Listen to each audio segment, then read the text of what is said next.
Marina Skua podcast. It's been slightly less time since the last time I joined you here. We've had some changes to our childcare, and so hopefully that's going to give me a bit more time to get things done. And that means I can share some more things here. Now, a lot of my time since the last time I filmed has been doing show prep. I went to Unravel Autumn to be specific, because there are now 2 a year.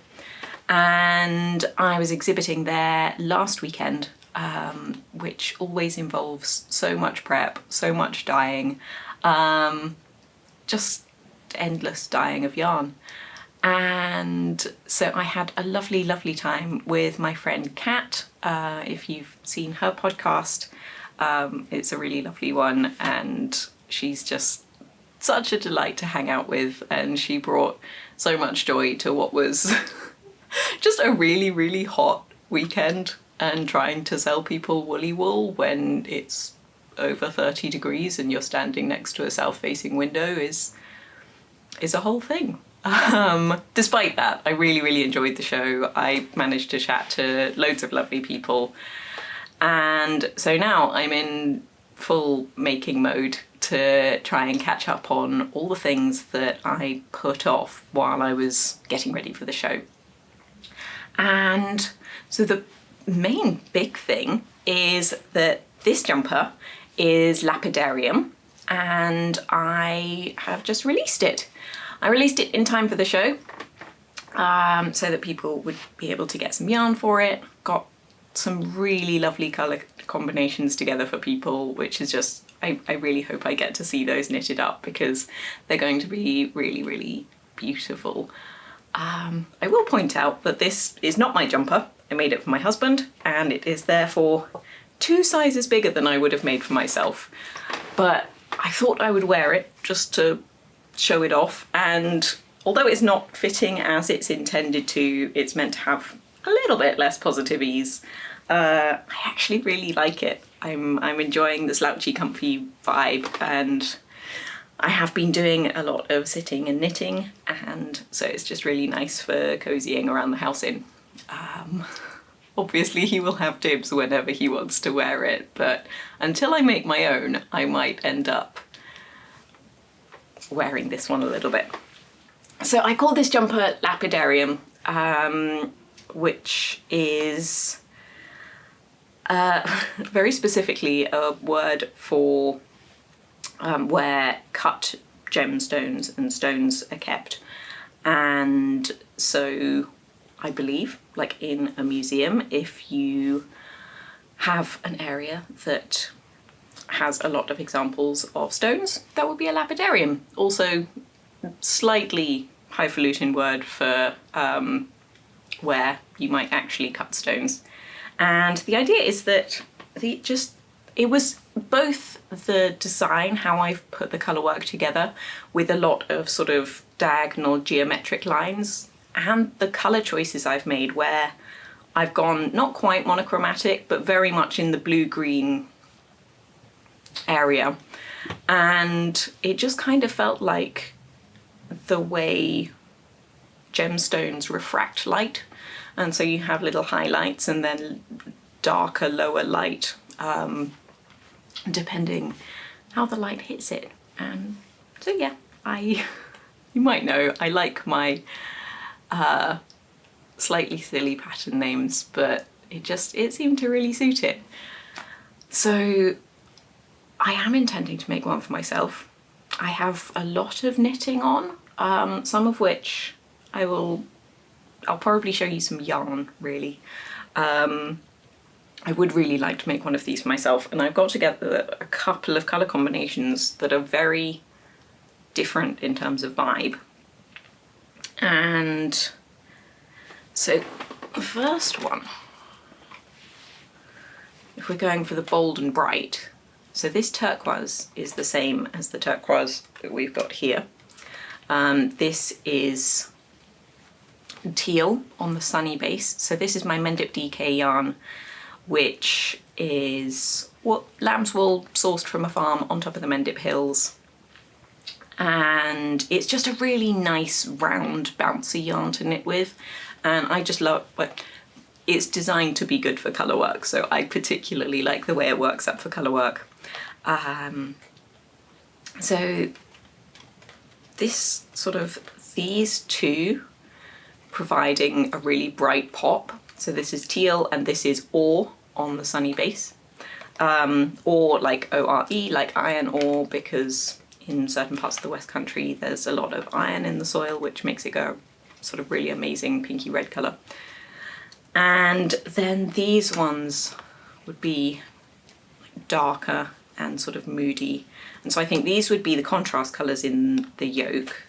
This would be the main colour. So this is the cloudy version of this main colour.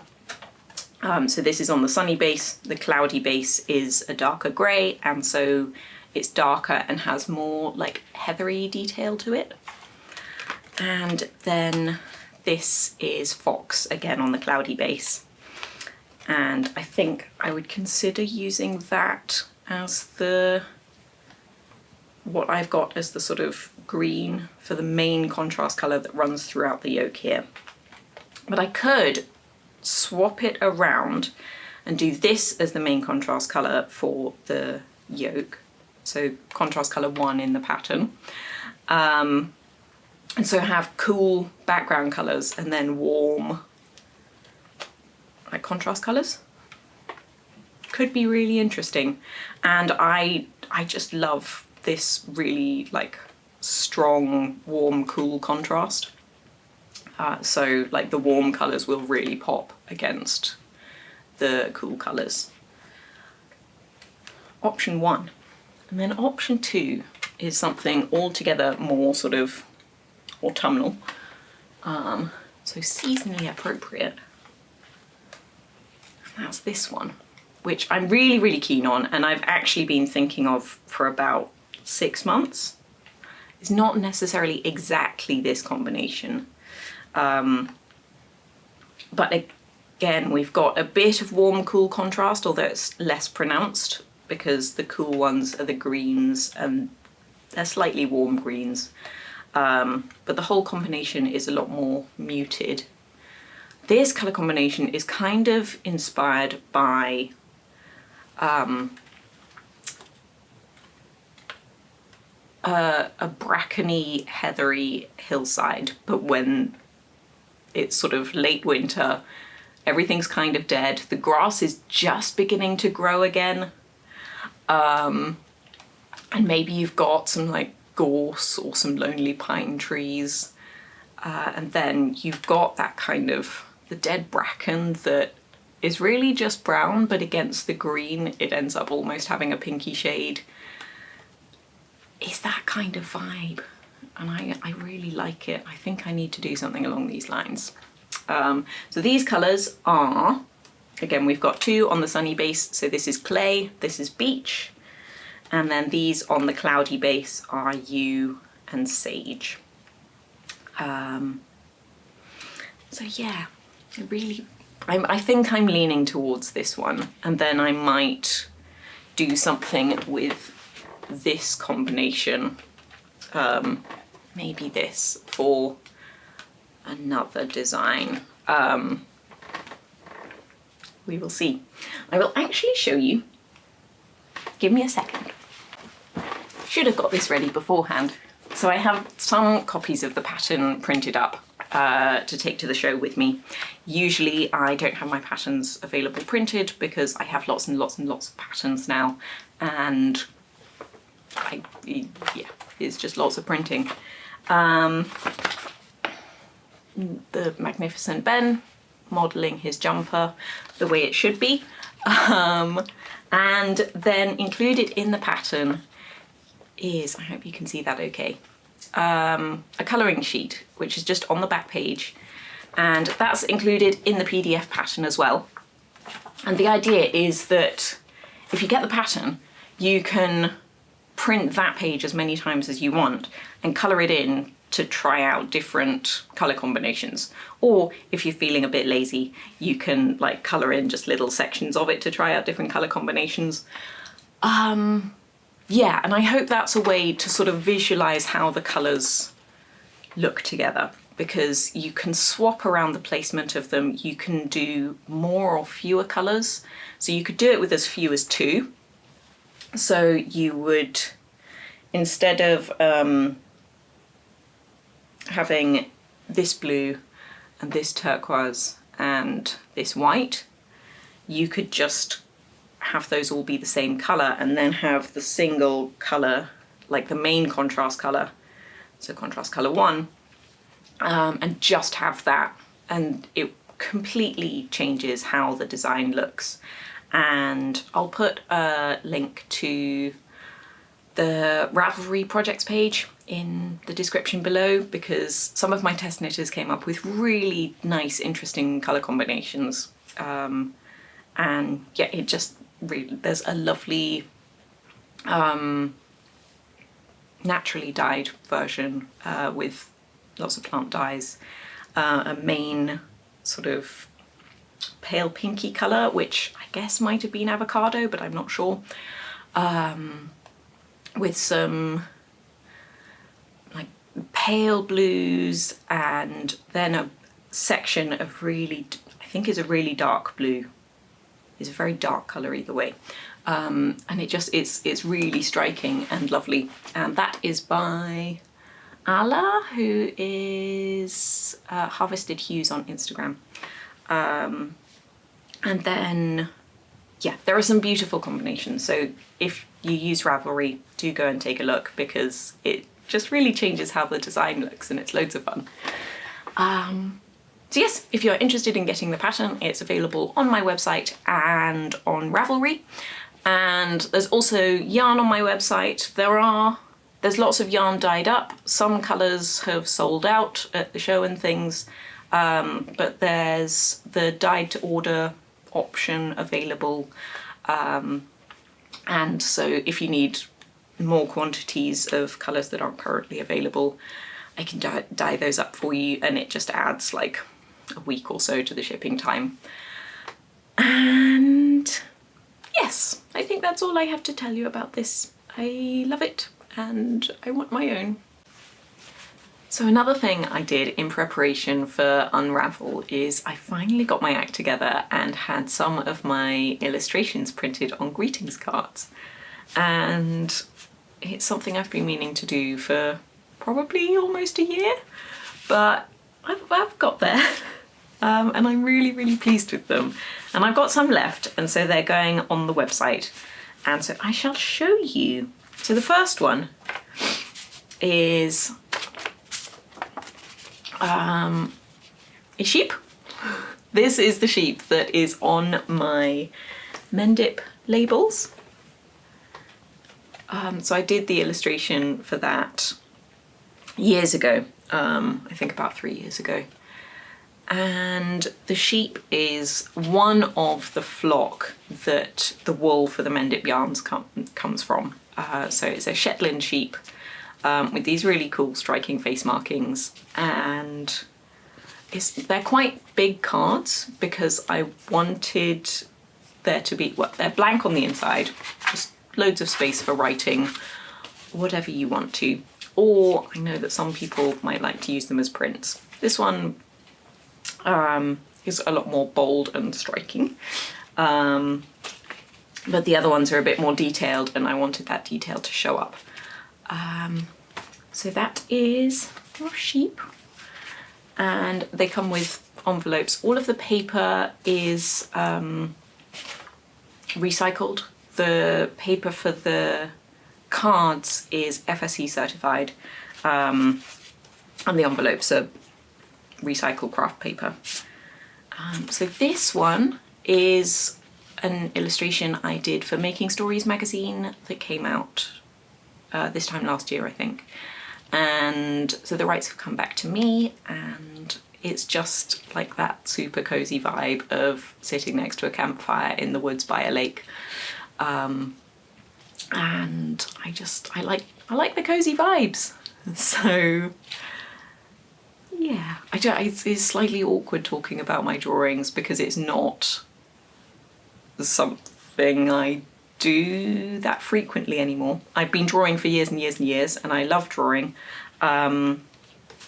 and it's just not a creative practice that I'm used to talking about. And so I'm sorry if it's slightly weird, but I'm really pleased with these, and I hope that you'll like them. And yeah, so this is actually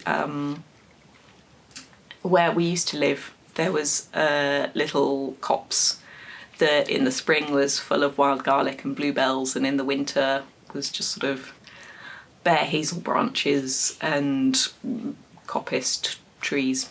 And I just used to love going there for walks. And so that's, yeah, just cozy, going out, walking in the woods, enjoying some quiet time. So yes, greetings cards, 3 designs. They'll be on my website and available to purchase. So yes, I can't remember if I said, but you can use them as prints as well as, so you could just frame it as an actual picture, rather than sending it in the post to someone. Yes, so I like those. And on that, spending some cozy time in the woods note, yesterday I went out to our local woods, which is something I don't do nearly enough these days, because just how things work with childcare and stuff, all of my time feels precious, and it feels like I need to see how much I can cram into that time. And that just makes things feel often quite pressured, and it feels like I just don't have loads of time that I can go out and enjoy myself, which when I just had all the time to work / do creative projects, because it's a blurry line. I used to be able to go out to the woods quite a lot. I would go out for walks a lot more frequently.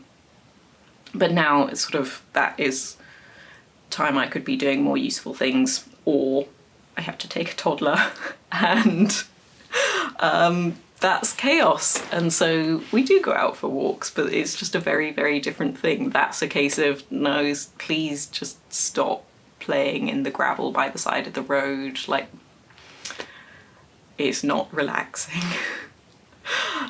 So yesterday we've got some work happening outside, and so our electricity was on and off a lot, and that meant I was very limited in what I could actually get done in the house, because if we don't have internet or power, we don't have phone signal because we're quite rural, and we rely on the internet for doing anything on our phones.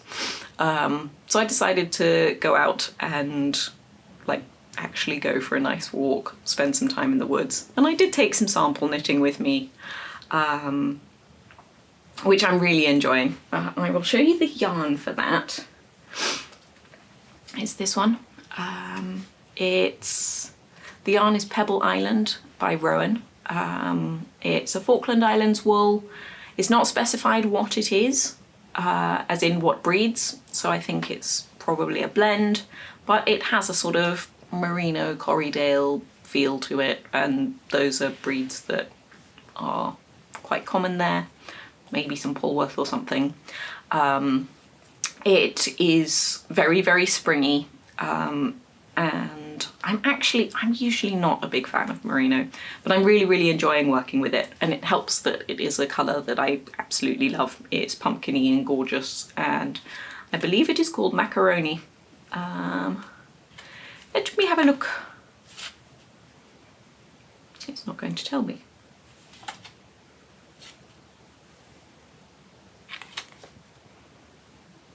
Huh, doesn't actually say the colourway on here. That's bizarre.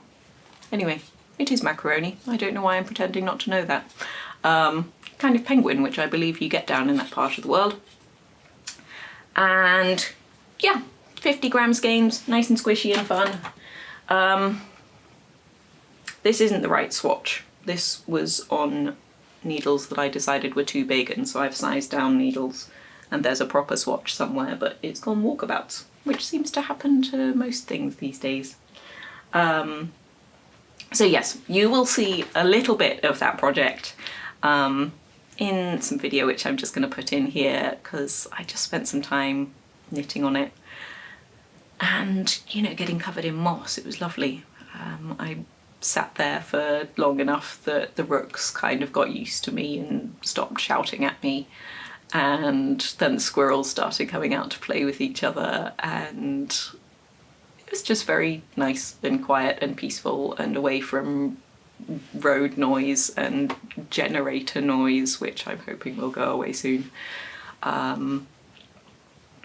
Yes, it was nice to spend some time knitting in the woods.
That project is one that you will probably see more of sometime next year. It's going to be published in Knit Now this winter, I believe in December, and I'm really excited about the design. I think it's going to be a really nice one, and I'm not going to be showing more on the podcast because I'm not meant to show what things actually look like before they get published.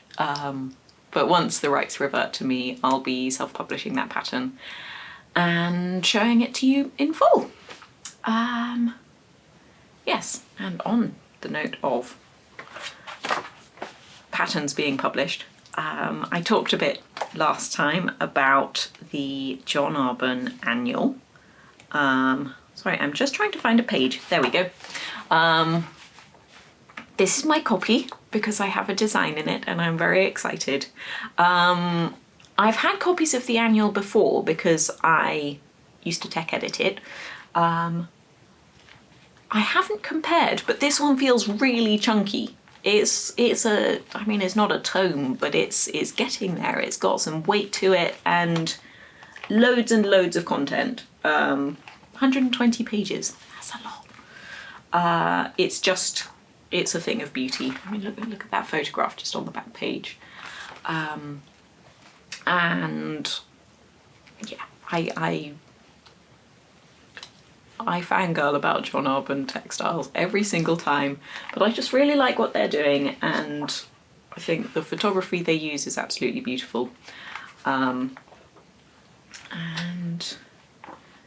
they've got puzzles and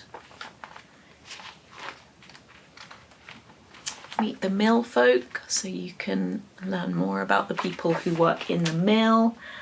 They've got little profiles on their yarn. This one's Appledore, and I'll show you some Appledore in a minute because I love it. And then this is my pattern, the Hayward mitts, and I really like them. So this pair were in Fur Bellows, which is this really dark green that's yeah, it's sort of as dark as you can go with a green. And then this, which is just this really nice warm goldy sandy colour, which is called Sandbar. This is Devonia DK, which is a lovely yarn to work with. And then my other sample, which you can see down here. I did include some clearer photos in the last episode, but that one was in Yarnadelic, which is, so Devonia is all wool from Devon, which is a couple of counties down from me, and it's a blend of a few different breeds, which I always forget, but it's a really, really lovely yarn. And then Yarnadelic is a little bit more bouncy, and I think it's just pure Corriedale from the Falklands. And yeah, so this, I believe today is the release day, and so it is available and it is a thing of beauty. So yes, issue 3 of the John Arbon Textiles Annual. I really like it. And then I'm just going to show you some yarn. I don't tend to just show off yarn that I have, because I'm not keen on the whole like acquisitions thing. But this is beautiful yarn, and also strongly vibing with the colours I've already got on me.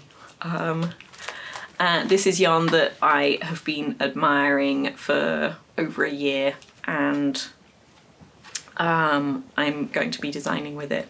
This is yarn from Telling Yarns. Beth dyes beautiful, beautiful colours. I've gone for semi-solid. So this one is Meg, and this is Mrs. Coulter. Colours inspired by literature, which I love. So she's got Little Women, His Dark Materials, and I think some from The Witcher, and I think she's done a few one-offs, so there's like Heathcliff and Agatha, inspired by Agatha Christie. And she's got beautiful labels, and Beth's colours are just so glorious. Like, I've seen her stand quite a few times at yarn shows, and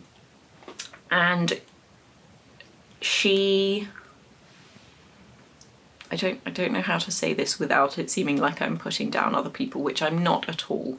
There are a lot of dyers who dye absolutely beautiful colours, but I'm not interested in their yarn, because I really like a sort of either breed-specific yarn or yarn that's come from a particular place. Yarn that has a fair amount of traceability and is a bit more considered than I want a yarn that's soft, or I want a yarn that I can make socks out of, or I want a yarn that has sparkles. I just like yarn that has a bit more going on, which can be difficult to find in sort of indie dyers who do really nice, interesting colours. And again, I don't mean to put anyone down. I'm just quite crunchy about my yarn choices, and you know, I have my own yarn, but Beth dyes in quite a different way to me. She does very subtle, tonal and variegated and semi-solid colours. So as I said, semi-solids here, but she does some really beautiful, like, glazed variegated ones, but like low contrast variegation that aren't going to have really harsh pooling and things, and just often quite moody colours, which I do really like. And her yarn is spun up by John Arbon, and it is 50% Blueface Leicester, 30% Romney, 15% Masham, and 5% Swartbliss. And it says it's 100% British from farm to needle. And it's a lovely blend. It's got a sort of fuzzy halo to it. I believe this is a 4-fold, so it's got 4 plies. Yeah, is that right? Yes. So it's really, really nice and round. And I'm going to be doing some colour work with this for a magazine, and I am sure I will be telling you more about that. But yes, I just wanted to tell you about that yarn and show it to you because it's completely beautiful, and yeah, it makes me happy. So I said I was going to show you some Appledore. If you've been watching for a while, you've probably seen this many times before. This is my scrumper waistcoat. Designed in Appledore yarn by John Arbon Textiles in the colour Dufflin. I love this colour. It's so moody. It's like, if you see it in the tops, as in the unspun fibre, it's so many really bright colours. It's yellow and turquoise and magenta, and it's got a lot going on, but then they all blend together to make this gloriously sort of tweedy, ineffable colour. And so yes, ever popular. I love this design. I just really like the simple details. And I'm making another one, and I have been for a while. I showed it a few episodes ago, but I've finally made maybe enough progress to be worth showing you again, just so you don't forget it exists or anything. It's a bit of a mess at this stage because I don't really like transferring stitches onto hold if I can get away with not doing so, and so I like to leave everything on the needles. And I will be working the fronts 2 at a time once I have finished the back. So we've made decent progress on the back. So this version, I'm making a size smaller than my original sample. And I'm also making it quite a bit shorter. I'm missing off 2 of the buttons from the bottom. So it'll be more of a cropped one and will be really nice for wearing with like my big skirts and stuff. And so, yeah, I've got a little bit more to do on the back before I then do some shoulder short rows. Yes, and then I'll start work on the fronts, and then I'll just pretty much be done because no sleeves to speak of. Do need to pick up some stitches for the armholes, but none for the button band because the button band is worked contiguously as you go along, which I love because it's just nice and satisfying to not have to do lots of like little bitty bits at the end of projects. So this yarn is one that was given to me by lovely Kat, who I mentioned at the beginning, who I recently spent a weekend with at Unravel. It's yarn that she had spun up from very local wool to her. It's Jacobs and Valet Blacknose, I believe. And I dyed it with woad seeds from my garden. So it's just this lovely green. I do get asked about natural dyeing because I talk about it occasionally and used to a lot more. I haven't done any natural dyeing for quite a long time because that time thing I mentioned, natural dyeing is a lot more labour intensive than using synthetic dyes, and just the space to like gather and dry material, because whenever I've done it I've always used plants that grow locally and things that I can have either grown or can forage locally, and using whole dye stuff, that often means you need to dry things, and I don't really have much space for that because toddler gets into everything. So yes, I love natural dyeing. haven't done it for a while. Probably will at some point in the future, and it's one of those things that hopefully I'll come back to. Yeah, so I think those are all the things I'm going to show you. I finished a bobbin of my grey spin, which I've been working on for quite a long time. I haven't been doing as much spinning as I was before, just because, again, lots and lots of dyeing of yarn. But in the gaps between knitting, when my hands need a bit of a different motion, I'll be doing a bit more spinning and hopefully get that one spun up and ready to go. And then that yarn will probably sit in stash for quite a while before I knit it up. But at least I know exactly what I'm going to be doing with that one, which isn't always the case when I spin yarns. And then if I spin a garment quantity of yarn, it often just sits there for quite a long time while I think about it and decide what to make.